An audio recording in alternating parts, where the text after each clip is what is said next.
You see, did you observe that every house has a culture or has an environment, a specific environment? ఒక్కొక్క ఇంటిలో ఒక culture ఉంటుంది పిల్లలు, ఒక్కొక్క environment ఉంటుంది. చాలా చోట్ల నేను గమనిస్తూ ఉంటాను.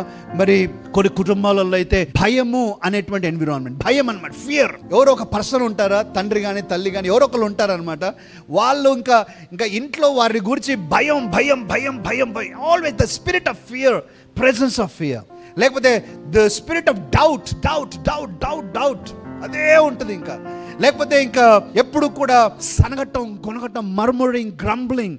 కొన్ని కుటుంబాలలో అదే అట్మాస్ఫియర్ ప్రియులారా, మర్మరింగ్, గ్రంబ్లింగ్ ఇవే ఉంటాయి. ఇంకా లేకపోతే ఒకరి గురించి ఒకరు మరి చెడుగా మాట్లాడటం, చిన్న చూపు చేసి మాట్లాడటం, that creates a wrong culture.